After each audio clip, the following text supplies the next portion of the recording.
¿Dónde se sustancia ese incidente que es de pensión de instancia y quién lo resuelve? Pues en lo que el criterio es unánime es que se resuelve en segunda instancia, porque se trata de una aprehensión de segunda instancia. Ergo debe resolver la Cámara la procedencia de ese pedido de aprehensión o no. El problema es cuando ese pedido de aprehensión sea planteado en primera instancia, si debe sustanciarse en primera instancia y elevarlo para resolución a la Cámara, o frente al pedido de aprehensión deben elevarse las actuaciones para que se sustancie el incidente. En eso ya no es tan claro. Hay tribunales de primera instancia que, así como sustancian el recurso, también sustancian el incidente de aprehensión de instancia y lo elevan para resolución en la Cámara, o frente al planteo lo elevan. Insisto que hay una gran diferencia con el Código de Córdoba porque todo el procedimiento de segunda instancia se hace directamente en la Cámara. Pero puede ocurrir que alguien haya apelado, se le haya concedido la apelación y no haya hecho las diligencias pertinentes a los efectos de lograr la elevación del expediente de la Cámara. ¿Dónde debe plantear el interesado el pedido de aprehensión? ¿En la Cámara, que la Cámara no tiene el expediente, o en primera instancia? Y si lo plantea en primera instancia, ¿qué debe hacer en primera instancia? La solución es la misma, y en esto también ya se ha resuelto casi de manera pacífica, es: el pedido debe hacerse en el lugar donde se encuentra el expediente. Es decir, no puede hacerse en otro lugar, no puede ir a la Cámara a pedir la aprehensión de una instancia de un expediente que ni siquiera la Cámara tiene. O sea, debe hacerse en primera instancia. Y planteado ese incidente como el incidente es suspensivo del trámite de recurso, hasta que no se resuelva la apelación, no podría continuarse con el procedimiento de la apelación, es perfectamente válido, es perfectamente factible elevar inmediatamente el expediente con la petición a la Cámara para que la Cámara la sustancie, o eventualmente la rechace in limine y se considera que no están dados los requisitos a priori para plantear la aprehensión. También puede ocurrir, pero lo debe hacer la Cámara.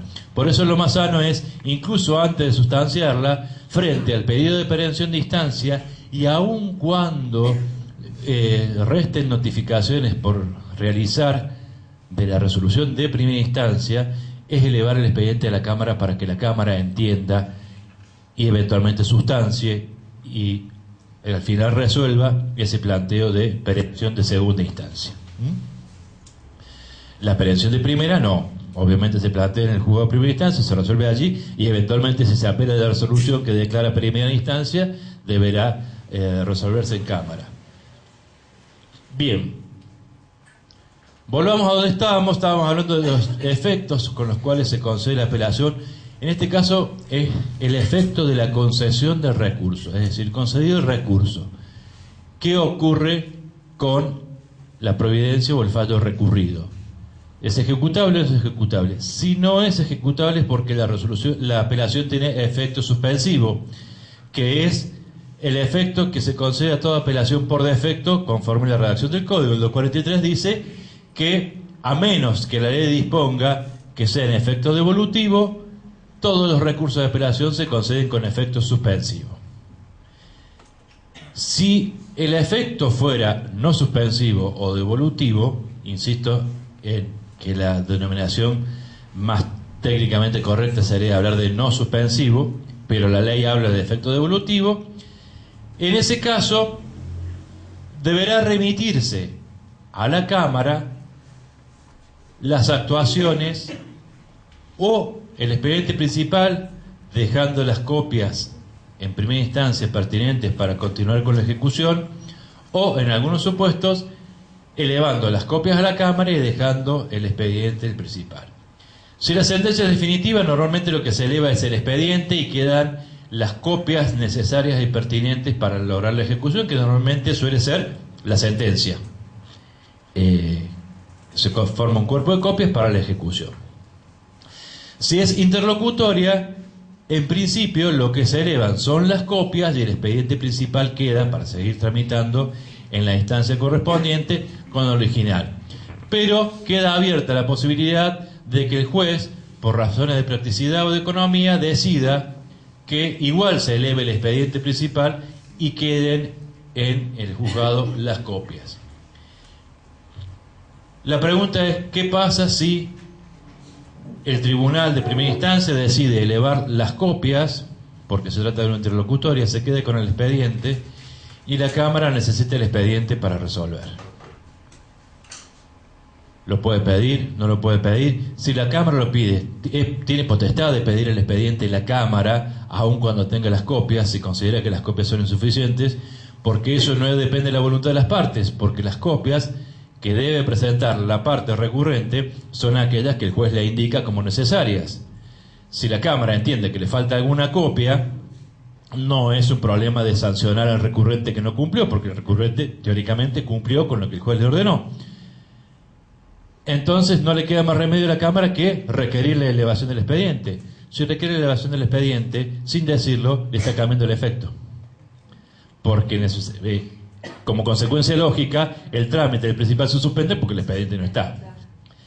Pero nadie lo declara así, ni le cambian el efecto. Pero en la práctica es lo que ocurre. No sé si pasará mucho acá que la Cámara pida. A nosotros nos pasa, insisto, como nosotros todo el procedimiento se hace en segunda instancia, en principio siempre va el expediente. Pero en los supuestos en los cuales hay posibilidad de ejecutarlo y se extraen copias, se pueden elevar copias, o en los supuestos de la queja por apelación denegada, el recurso directo tiene que autoabastecerse y es carga del recurrente el acompañar todas las copias necesarias para que hagan a la esencia de este recurso directo. Y normalmente pasa o que las copias no son legibles, porque las fotocopias no están bien, o porque las sacaron del expediente sin desarmar, entonces la mitad de la hoja no se ve, o se ha omitido alguna cédula, porque normalmente lo que tiene que ver con la denegación de recursos es por una cuestión de términos. Y entonces el recurrente, que quiere decir que está en término, seguro que no va a acompañar la copia de la cédula, que es la que le hizo correr el plazo con anterioridad.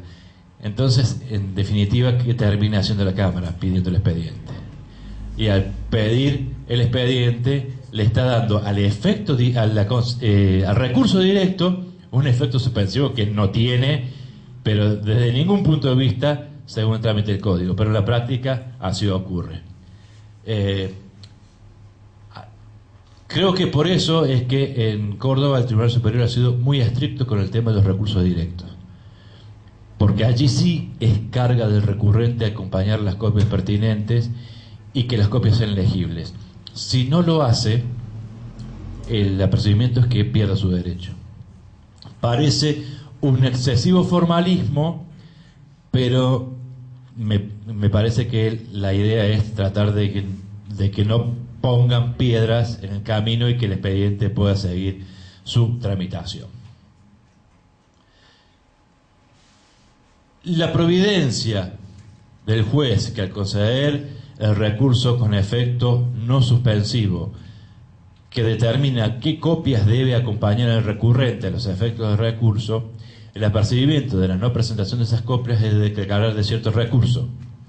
Ya no se trata de una cuestión de falta de expresión de agravios, sino de no cumplimiento de la formalidad de ley que se castiga con la deserción del recurso. Si se requieren copias al apelado, cosa que no es común porque en general se les pide al apelante, pero si se requieren copias al apelado y no las acompaña, no tiene ese efecto. Obviamente pues sería muy fácil para el apelado no acompañar las copias y entonces que la apelación no proceda.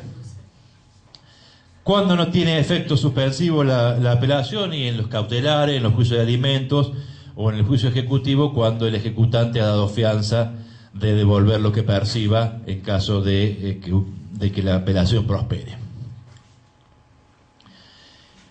El otro efecto, que no es excluyente ni tiene que ver con si la apelación es en relación o libremente, es si es efecto inmediato o efecto diferido.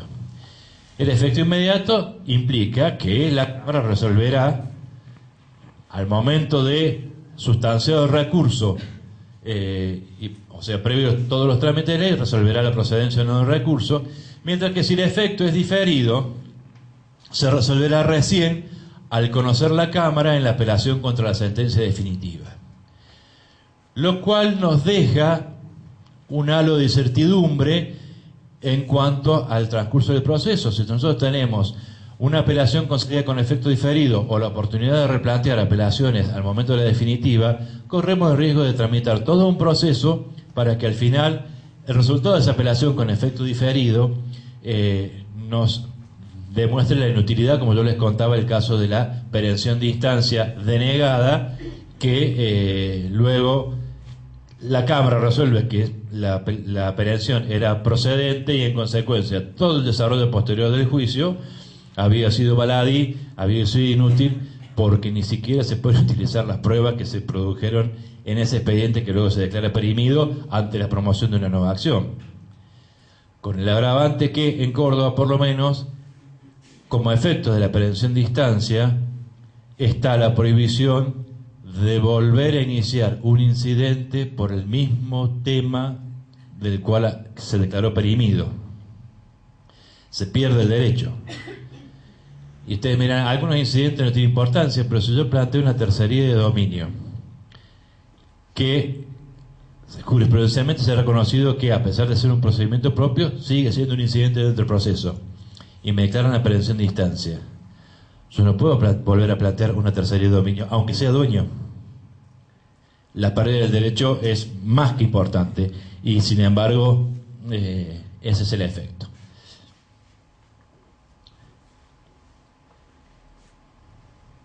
Bien, obviamente que cuando las apelaciones con efecto diferido deben resolverse con anterioridad a entrar al fondo del asunto, por una cuestión de orden lógico.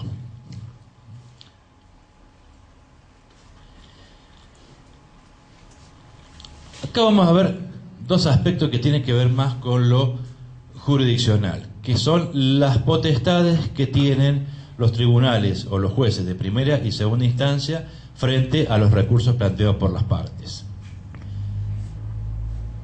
El código es claro en el sentido de que la interposición de recursos de apelación se hace en el juzgado de primera instancia, pero se prohíbe expresamente, salvo supuestos especiales, que el recurrente exprese agravios en el momento en que lo hace. En el momento en que apela no debe expresar agravios. De hecho, el código establece que si expresa agravios, se tomará nota de la apelación, pero se devolverá el escrito. En cambio, de reposición con apelación en subsidio, sí los fundamentos se dan al momento de recurrir. Si es reposición, que por su naturaleza el recurso está destinado a ser resuelto por el propio juez que dictó la providencia recurrida, obviamente que deberá hacer un análisis no solamente de forma, sino que de fondo. Y puede o sustanciar la reposición o rechazarla in limine en función de los argumentos que se han expresado. Pero en el recurso de apelación no tiene esa potestad. El juez de primera instancia no puede evaluar la bondad o no de su pronunciamiento o la procedencia o no en el fondo del recurso de apelación. Pero lo que sí tiene el deber y el derecho es de constatar que se encuentren los requisitos formales de procedencia del recurso. Esto es, que esté interpuesto en término y por parte interesada o por quien sea parte. Y que además el proveído sea recurrible, apelable, o que el acto atacado admita recurso de apelación conforme las pautas que vimos anteriormente, tanto en orden al tipo de proceso como en orden al monto del proceso. Es lo único que hace el juez. Si el juez en esta evaluación formal establece que el recurso de apelación no es procedente, se le abre la vía del recurso de queja o recurso directo al recurrente para replantear esta cuestión en Cámara. Si lo concede, esa concesión, el acto de la concesión es irrecurrible. Lo único que le queda a la parte es la posibilidad de plantear en Cámara la improcedencia del recurso, pero no es susceptible de plantear reposición con apelación o subsidio la providencia que deniega o que admite el recurso de apelación formalmente.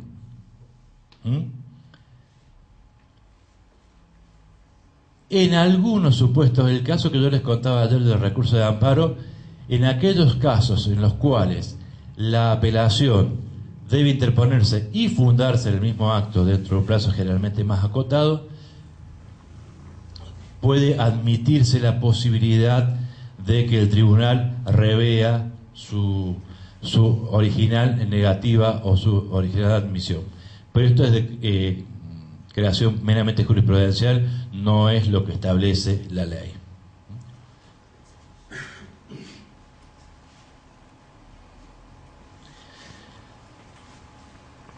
El examen de admisibilidad formal que hace el juez de primera instancia no es definitivo, porque siempre queda a salvo la posibilidad de que la Cámara vuelva a hacer este examen de admisibilidad formal para declarar mal concedido un recurso que viene de primera instancia.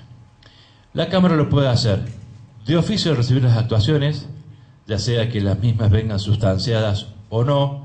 No se trata de ingresar al fondo del asunto, sino simplemente la admisibilidad formal. La Cámara recibe el expediente y advierte, por ejemplo, que quien apeló no era parte, o que el recurso de apelación fue interpuesto en vez de 5 días, 6 días después de notificado el recurso. La Cámara puede de oficio declarar mal concedido el recurso sin entrar al fondo de la cuestión. O también lo puede hacer a pedido de parte. Pero incluso si no lo advierte en el primer decreto, e incluso si la parte no ha cuestionado la concesión de recurso, al momento de resolver en definitiva, la Cámara también está habilitada para decir que ese recurso era formalmente improcedente. Esta facultad se le ha reconocido jurisprudencialmente, no está en el Código, pero el argumento es que las normas del procedimiento son de orden público y no disponibles por las partes.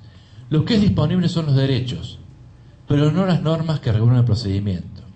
Las partes no pueden, por voluntad propia, hacer renacer términos vencidos, como hablábamos hace un rato. No pueden elegir el tipo de procedimiento cuando la ley le marca un procedimiento específico para determinados recursos. Por ejemplo, y les cuento como caso emblemático, en Córdoba, por la ley de aranceles de profesionales de abogados, los abogados tienen 3 vías para ejercer el cobro de los honorarios regulados en juicio. Por vía de ejecución de sentencia, que es la común, la que tienen todos los códigos,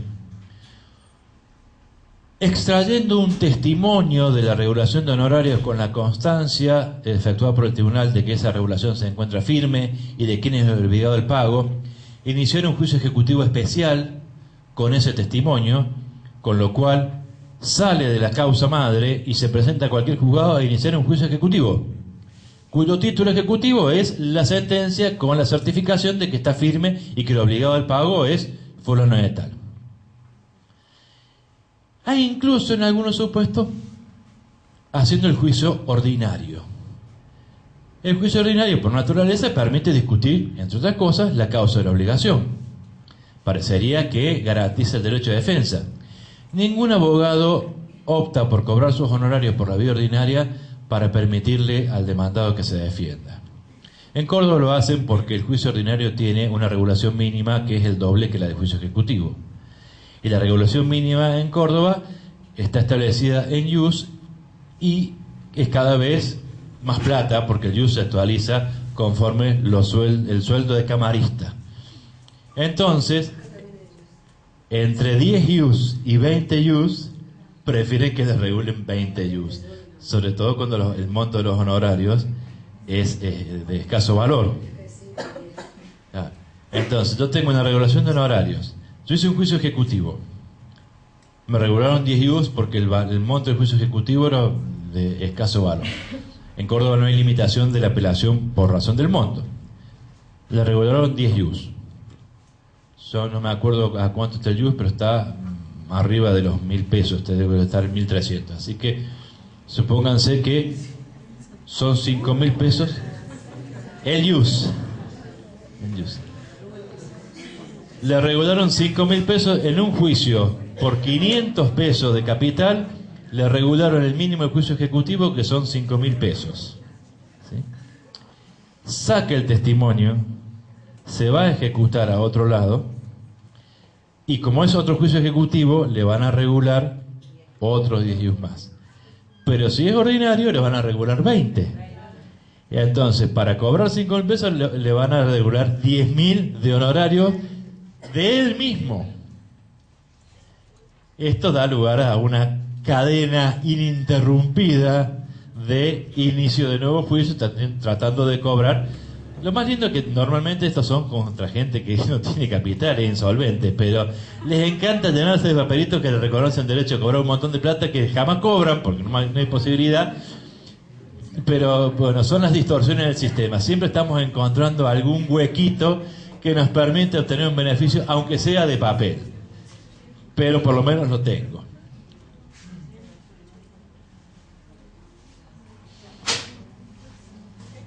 Aquí entramos ya a una cuestión que tiene que ver con lo procesal, porque está regulado por el procedimiento, pero que también tiene que ver con un montón de otras cosas que hace a la esencia de la existencia del sistema y la existencia de la Cámara en sí mismo, que es qué potestad tiene, fuera de la formal, el Tribunal de Apelaciones, la Cámara. ¿Sobre qué puede resolver? Yo les hice hincapié con que esto del efecto devolutivo es un resabio de anteriores regulaciones donde se entendía que el poder de juzgar venía del rey y que bajaba hacia los tribunales inferiores, y entonces el efecto devolutivo era porque se devolvía a aquel que tenía originariamente el poder esta potestad. En realidad, el no hablar del efecto devolutivo tiene que ver más con esta cuestión, que es los límites que tiene el Tribunal de Alzada. Si nosotros nos enroláramos en esa vieja postura de que el juez ejerce un poder delegado que devuelve al superior, el superior debería tener el mismo poder o más que aquel a quien le delegó. Y entonces la Cámara debería estar facultada en este régimen a revisar absolutamente todo, con independencia de los agravios o no agravios. Es más, aún incluso con independencia de que haya habido recurso. Reasume su jurisdicción, reasume su potestad, revisa el juicio, el expediente elevado en consulta, en el caso de los procesos de incapacidad sin apelación, que debe ser elevado en consulta. No hay agravios, no hay apelación, y sin embargo el tribunal tiene la posibilidad de revisar e incluso revocar estas sentencias. El procedimiento de consulta, por ejemplo, en Córdoba no existe. Pero sí existe esta limitación, que demuestra, una vez más, que este llamado efecto devolutivo en realidad no es tal, y simplemente es una consecuencia de no suspender la ejecución de la sentencia y nada más. Fuera de eso, la Cámara también tiene límites, aunque no le guste, a la hora de resolver. Y el primer límite está dado por lo que es la expresión de agravios. La Cámara, para respetar el principio de congruencia, y la congruencia tiene dos límites. El primero, el que marca la expresión de agravios de las partes. Y el segundo, que la cuestión haya sido planteada al juez de primera instancia. Si no ha sido planteada la cuestión en primera instancia y el juez no ha resuelto respecto de un capítulo determinado, porque no se le planteó, no podrá plantearse la alzada, porque la Cámara tiene un doble límite: los agravios y los hechos alegados o propuestos a decisión del juez de primera instancia. El 277 dice: el tribunal no podrá fallar sobre capítulos no propuestos a la decisión del juez de primera instancia. No obstante, deberá resolver sobre los intereses, daños y perjuicios y otras cuestiones derivadas de hechos posteriores a la sentencia de primera instancia. Habilitada por la sentencia de primera instancia y tratándose de hechos posteriores, sí puede resolver sobre intereses y sobre eventuales daños y perjuicios. ¿Qué daños y perjuicios? Los que deriven del incumplimiento de la sentencia de primera instancia, no otros.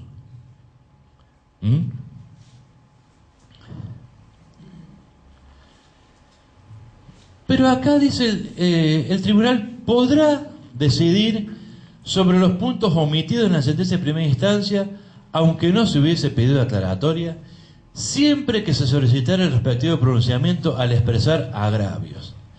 Y esto como que genera algunas dudas de qué significa este artículo o cómo debe entenderse. Y a mí se me ocurrieron algunos ejemplos de puntos omitidos al expresar agravio. Me inician una demanda ejecutiva, vamos a hacerlo más simple. Una demanda ejecutiva, me citan para poner excepciones y yo vengo y digo, mire, la deuda está prescripta y plantea excepción de prescripción. Pero además el título es inhábil, porque no reúne los requisitos de la ley para considerarlo título ejecutivo. Y en primera instancia el juez me rechaza la prescripción porque entiende o que el plazo no había transcurrido, o que el plazo que yo invocaba no era aplicable, sino el plazo mayor, o porque había habido un hecho suspensivo o interruptivo de la prescripción. Me rechaza la prescripción, pero me admite la inhabilidad de título y en consecuencia rechaza la ejecución.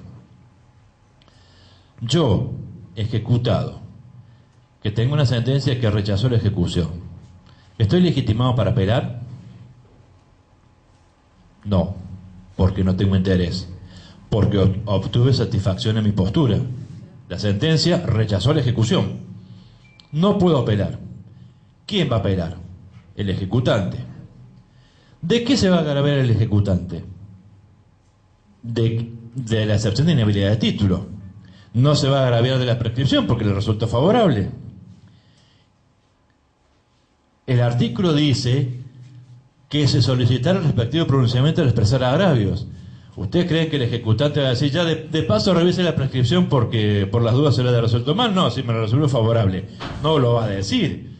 En todo caso lo dirá al contestar agravios el recurrido. Es decir, mire, confirme la sentencia, pero si usted decide que el título es hábil, vuelva a revisarme la prescripción. Pero eso se hace al contestar los agravios, no al expresarlos. No es lo que dice el código.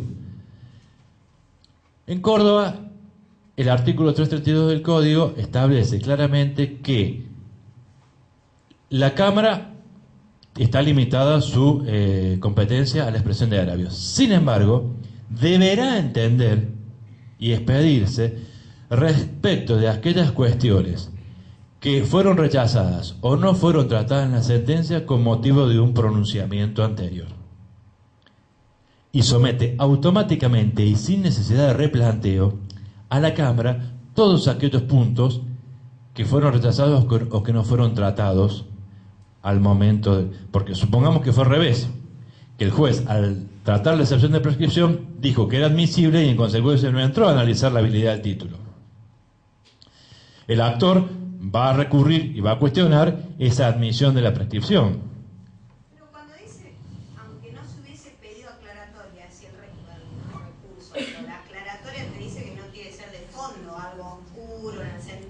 No, pero error material, o la omisión. Sí, aquellos puntos que no trataron. Que es este caso. Yo te trato la prescripción, la admito, y la inhabilidad de título ni la analizo, porque ¿para qué? Si ya es un proceso abstracto. Ni aún por vía declaratoria yo podría venir a decirle, oiga, resuélveme la inhabilidad de título. Y le voy a decir, miren, no hay ningún objeto oscuro. Está clarito que resolví la prescripción. A lo otro no entré porque no hacía falta. Va a la Cámara. Si la Cámara revoca el pronunciamiento respecto a la prescripción, ¿qué pasa con la inhabilidad de título? Debe volver el juez de primera instancia para que analice y resuelva la inhabilidad de título para garantizar la doble instancia. Conforme el artículo 332 de Córdoba, debe resolver. Solamente si ha sido reeditada la cuestión al expresar, pero justamente el vencedor no expresa agravios. Entonces nos genera, creo que la correcta interpretación es que incluso en la contestación de agravios, como si fuera un recurso por adhesión, yo diría, bueno, mire, por las dudas usted resuelva esto desfavorable a mí, analíceme lo otro, porque lo otro yo no estoy de acuerdo, porque la prescripción, ese hecho que me consideró interruptivo, en realidad no lo era, porque la intimación no fue hecha de manera fehaciente, lo que sea. Pero me permite ingresar. Lo que sí dice el código, casi es de perogrullo, aunque no haya sido objeto de cuestionamiento, al resolver la Cámara y revocar o modificar la sentencia de primera instancia, de oficio y automáticamente debe ingresar al tema de las costas y el monto de los honorarios para adecuarlo a la nueva resolución. Si la sentencia de primera instancia hacía lugar a 100 y regulaba honorarios en base de 100 y en Cámara se resuelve que la demanda procede pero solamente por 50, no podría dejar incógnita esa regulación de honorarios de 100 que estaba basado en el monto de la condena, con lo cual esto es lógico que la Cámara, aun cuando no ha sido motivo de agravios, deba ingresar a estas cuestiones que son accesorias. Algunos ejemplos de resoluciones respecto del principio de congruencia. Dice, si lo único que cuestionó el demandado al expresar agravios fue la tasa de interés aplicada, la Cámara no puede alterar la fecha, el desacuo de los intereses. Solo debe resolver si la tasa es la que corresponde o no, pero no modificar, si no ha sido cuestionada, la fecha. ¿Y qué hace la Cámara? Se resuelve que si se da cuenta que la tasa está bien, pero en función de la fecha en la cual se está computando los intereses, está generando un enriquecimiento sin causa y además, y eso no ha sido cuestionado. Y normalmente modifica la tasa de interés para que dé un resultado parecido al que daría de funcionarse correctamente. Pero lo que no puede hacer es expresamente modificar la fecha. Dijimos que un límite es la congruencia y el otro límite es el denominado reformatio impeius. ¿Qué es la reformatio impeius? La Cámara, aun cuando tenga competencia funcional y formal habilitada por la expresión de agravios, no puede modificar la sentencia en contra del recurrente. ¿Cómo se lee esto? Si yo demandé por daño moral 50.000 pesos, el juez de primera instancia me dio 40 y yo apelo porque quiero que me den los 50, la Cámara lo único que podría hacer es admitirme el recurso y darme los 50, admitírmelo parcialmente y darme 45, rechazármelo y dejar los 40, pero no podría decir que en realidad a 30. Pero 60 no sería reformatio impeius, sería fallar ultra petita, y allí estaría violando el principio de congruencia, porque si le da 60 no es en contra del apelante. Sí, claro, si la Cámara no puede hacer la reformatio impeius, ¿cómo funciona el recurso de adhesión frente a esto? Así que yo apelé pidiendo que de 40 me suban a 50, y como el apelado en su escrito de contestación de agravio me dijo, no, ni siquiera le corresponden los 40, usted me lo va a bajar a 30. Como que hay algo que no cierra del todo en esa cuestión. Y ni hablamos de otros rubros que están consentidos y que según el último criterio del Tribunal Superior de Córdoba, aún así son cuestionados en el recurso para adhesión. Pues bien, esto es las contradicciones que por ahí tiene el sistema. Fíjense que dijo la Corte, como ejemplo simplemente, transgrede el principio de congruencia de la sentencia. Si solicitara la jurisdicción de la alzada al solo objeto de conocer los planteos del actor respecto de la multa del artículo 80 de la Ley de Contrato de Trabajo, y la codemandada apeló en lo teniente a la responsabilidad solidaria, y la Cámara revocó la sentencia en orden a la sanción del artículo 9 de la Ley 25013, expidiéndose sobre un recurso de apelación interpuesto en subsidio que en rigor no fue concedido, pues se omitió toda decisión a su respecto.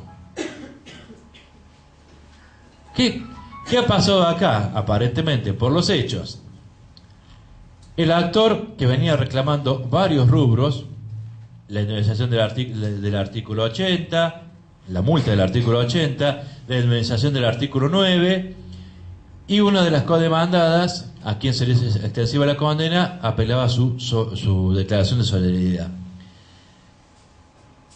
En primera instancia, evidentemente, se le había concedido la indemnización o la sanción del artículo 9 y se le había rechazado la multa. Y el recurrente había cuestionado ese rechazo de la multa. La sanción del artículo 9 no había sido recurrida por nadie y la Cámara se la revocó igual. Pues bien, la Corte anuló ese pronunciamiento y dijo no, pero el principio de congruencia. Más allá de que probablemente no haya correspondido esa sanción del artículo 9, pero como no había sido motivo de agravio expreso, no tenía la posibilidad, la potestad de ingresar al análisis de eso.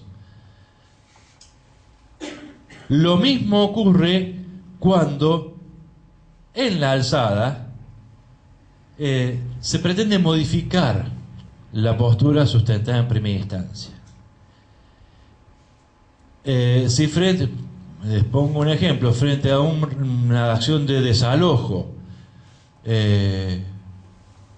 motivada en la existencia de un comodato, el actor dice, mire, le presté la casa al demandado y quiero que me la devuelva, y el demandado comparece y niega que haya un contrato de comodato y alega la existencia de un contrato de locación y acompaña el contrato de locación, y además acompaña los recibos de pago de ese contrato de locación, y el juez en definitiva rechaza la demanda como corresponde. ¿Podría ir luego el actor a la Cámara diciendo, bueno, pero me debe los alquileres porque todavía no me ha pagado todos, o los últimos 3 meses no me los ha pagado? Fue una cuestión no planteada ante el juez de primera instancia. La causa de pedir fue la existencia de un contrato de comodato. Si se rechazó la demanda porque había un contrato de locación, no puede modificar la base de su pretensión cambiando la causal. Pero he tomado a propósito el ejemplo del juicio de desalojo porque a su vez esto tiene una contracara que no tiene que ver tanto con el principio de congruencia, sino con el juicio de desalojo en sí. Ustedes recordarán que el juicio de desalojo, todos los códigos dicen, el proceso de desalojo procede contra, y enumera quiénes son los obligados a restituir, pero no dice quiénes son los legitimados activos. A uno le llevaría a pensar, bueno, si procede contra el tenedor, contra el intruso, contra el locador, la contracara será el propietario o el locador frente al locatario, o el comodante frente al comodatario, o frente a quien ejerce la posesión, frente a quien tiene la tenencia. Digamos que la legitimación activa se da como contracara de quien es el código le reconoce legitimación pasiva. Pero ¿qué pasa si yo vengo alegando ser comodante de un inmueble, me niegan la calidad de comodante, como el comodato es un contrato no formal que no requiere la instrumentación para su existencia ni para su prueba? No puedo probar yo el comodato porque no tengo elementos de prueba para demostrar el préstamo de la cosa, pero sí he demostrado, primero, que soy propietario, acompañé la escritura pertinente con la constancia de inscripción en el registro, y que soy propietario del inmueble. Y además el demandado, que niega su calidad de comodatario, pero no me demuestra ningún derecho a permanecer en el inmueble. ¿Podrá el juez hacer lugar a la acción de desalojo aunque no esté demostrado el comodato, que vendría a ser la causa de pedir? ¿O no? ¿O bastará que yo demuestre mi condición de dueño y además que surja de la causa que quien está ocupando la cosa no tiene derecho a hacerlo, o por lo menos no tiene un derecho superior al mío, para que el desalojo proceda?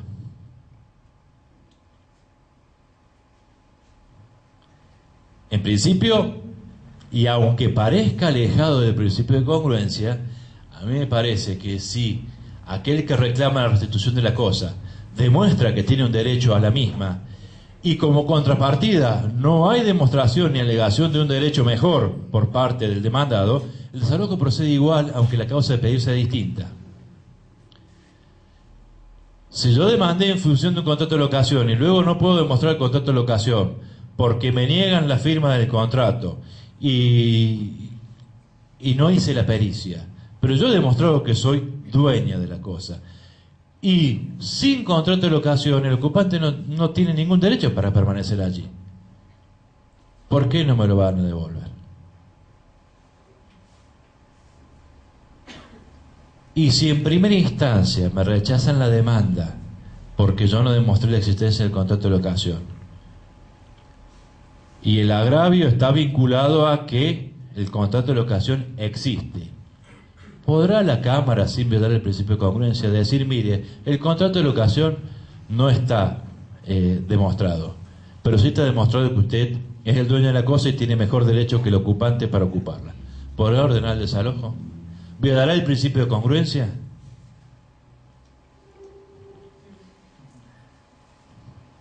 ¿Ustedes creen que no iban a pensar a esta hora?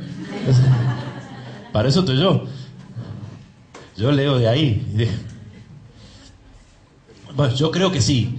Desde que la Cámara, si bien estrictamente podríamos hablar de una limitación emergente de la expresión de agravios, pero el proceso de desalojo, por una cuestión de legitimación, está dado para todo aquel que tenga derecho a la cosa frente a aquel que no tenga derecho.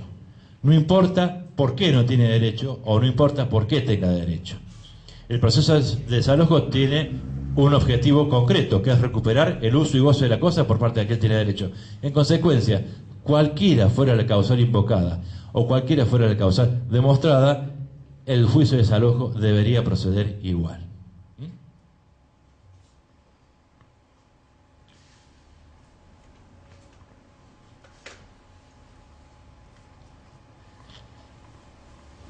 Dos fallos más de la Corte vinculados al principio de congruencia, siempre haciendo hincapié en la limitación que surge del escrito de expresión de agravio. El principio es ese: debe respetarse el límite que impone la expresión de agravios a la Cámara, que no puede fallar sobre capítulos no propuestos a su análisis a través de lo que las partes sustentan.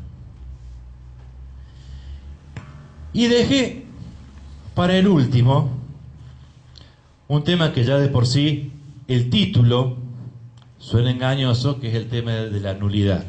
Usted me dice, oiga, usted viene a hablar del recurso de apelación, ¿qué se mete en donde no lo llaman? Me meto primero porque soy metido, y segundo porque el recurso de apelación, dice el Código, comprende los vicios de nulidad de la sentencia. Y ya esto nos marca y nos acota el sentido que tiene esta inserción del recurso de nulidad dentro del recurso de apelación. ¿Cuál es la nulidad que debe ingresar a estudio de la Cámara a través del recurso de apelación? ¿Cualquier nulidad?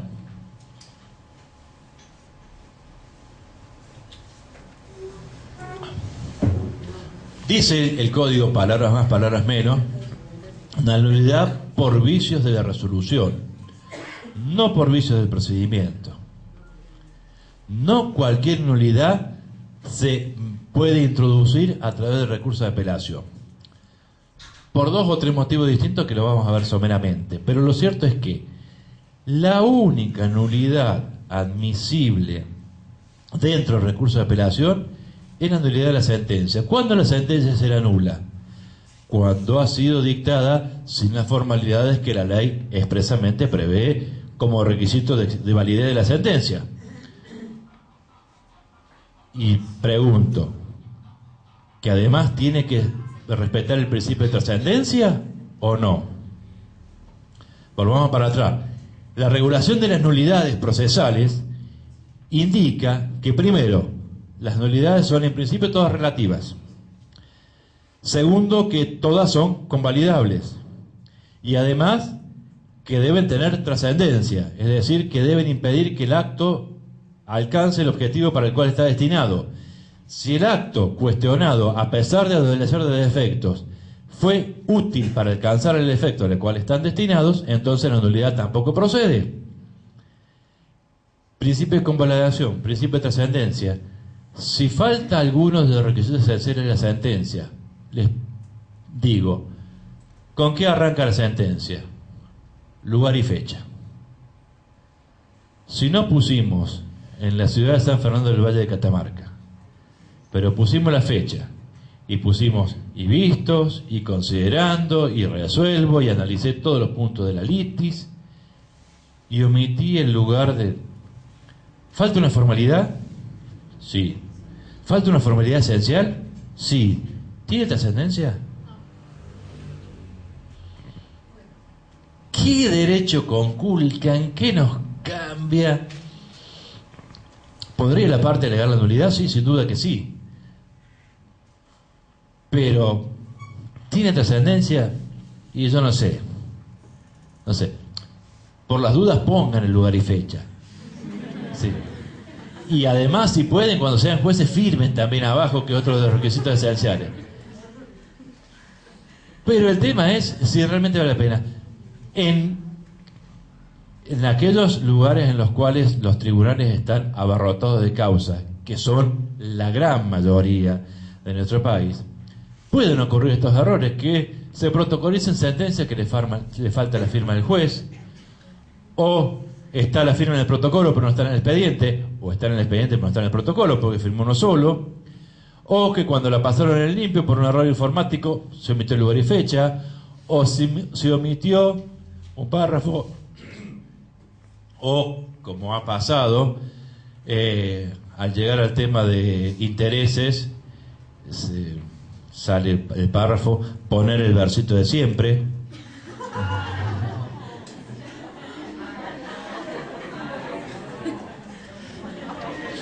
Esto ha pasado y en una sentencia de Cámara. Una sentencia de Cámara. U otra cosa que nos ha pasado, que yo no me metí tanto en ese tema, pero que tiene que ver también con el tema de la congruencia y con el tema de la fundamentación de Cámara, que yo lo dejé expresamente de lado porque me pareció que era más el interés de ver el procedimiento a que ver cómo resuelve el juez de Cámara, que es una cuestión más de fondo, pero puede tener consecuencias. En Córdoba el sistema exige que cuando el recurso es contra una sentencia definitiva y hay disidencias, es decir, cuando la sentencia es definitiva, el segundo y tercer voto es suficiente con que adhiera al primer voto para obtener la uniformidad de la sentencia colegiada. Es decir, basta con que adhieran a los fundamentos y a la solución que propicia el vocal del primer voto. Pero en caso de existir disidencia, el que dirime la disidencia no puede solamente adherirse a uno de los votos, sino que tiene que fundar su voto. Esa exigencia yo no la vi en el código de acá, de Catamarca. Y está puesta únicamente para la sentencia definitiva, lo cual lo excluye de todos los autos interlocutorios. Allí no hace falta fundamentar la adhesión, basta la adhesión por sí misma. Pero en un caso o en otro, puede ocurrir que por fundamentos, aunque se arribe la misma solución, no haya acuerdo. Y en ese caso, el acto es recurrible y puede pregonarse una nulidad, porque la esencia del sistema requiere el voto uniforme de por lo menos 2 de los 3, es decir, de la mayoría. Y alguno me podrá decir, bueno, pero esto en la práctica no se da. Si nosotros tenemos un accidente de tránsito, quizás ahora no tanto, pero cuando hasta no hace mucho todavía se discutía si en caso de accidentes de tránsito que estaban vinculados a vehículos automotores, si se aplicaba el régimen de la responsabilidad subjetiva del 1109 u objetiva del 1113. Y si el primer voto dice, se aplica el 1109, y como el accionante no demostró la culpa del accionado, no admito la demanda, y el segundo dice, no se aplica el 1109, se aplica el 1113, pero como está demostrada la culpa de la víctima, que es el actor, no procede la demanda, y el tercero dice, se aplica el 1113, pero no está demostrada la culpa de la víctima, se aplica la responsabilidad objetiva y entonces procede la demanda. Tenemos dos que dijeron que no y uno que dijo que sí. ¿Será un voto válido? ¿Será una sentencia válida? Porque los argumentos de los tres son diferentes en el encuadre jurídico y en la evaluación de los hechos. En supuestos como ese, por lo menos en Córdoba, el Tribunal Superior ha anulado la sentencia y ordenó que se dicte una nueva, donde se adquiere la mayoría. O, como también ha pasado, y esto ya es un defecto por ahí de pasada en limpio, el primer voto dijo blanco. El segundo voto adhirió al primero, que decía blanco. El tercer voto dijo negro.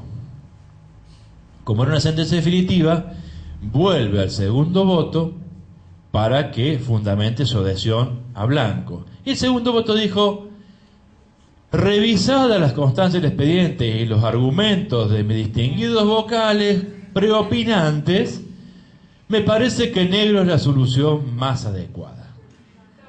Y así salió. Pero cuando se pasó en limpio, se consignó todo eso en la sentencia. Y fue al Tribunal Superior diciendo cómo algo no puede ser y no ser. En realidad, y esto me parece que hace la esencia del tribunal colegiado, que es la discusión y la posibilidad de que uno revea su opinión porque me convence más la posición del otro o porque